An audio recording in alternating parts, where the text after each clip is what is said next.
For midsize SUVs, the Michelin Cross Climate 2 is our tire of choice, scoring much better than the competition. The Cross Climate 2 is above average in every one of the tests CR performs on all-season tires.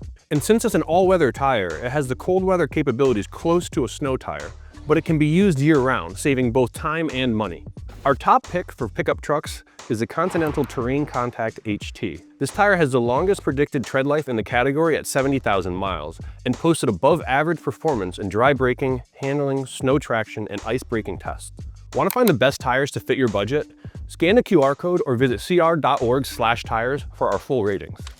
If you drive a car or small SUV, the Michelin Defender 2s are the best you can get. This tire earned above average scores for dry braking, resistance to hydroplaning, snow traction, and noise.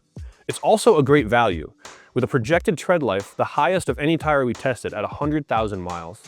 When you're ready to get off the grid, the Continental Terrain Contact AT is your best bet, coming in as CR's top pick for off-road vehicles. Earning top marks for noise, the Terrain Contact AT also performed average or better in all the test categories, and based on our treadwear test, should last up to 65,000 miles. If you drive where there's a potential for ice and snow, the Nokian Hakkapeliitta R5 is our top pick for cold weather. It dominates in this category with excellent snow traction and ice braking. And for drivers looking for an adrenaline rush, the Michelin Pilot Sport All-Season 4 stands out as the best all-season tire for sports cars. This tire tested very well across the board, making it a well-rounded performer with category-leading hydroplaning resistance. Find a safe and reliable tire that works best for you at cr.org/tires.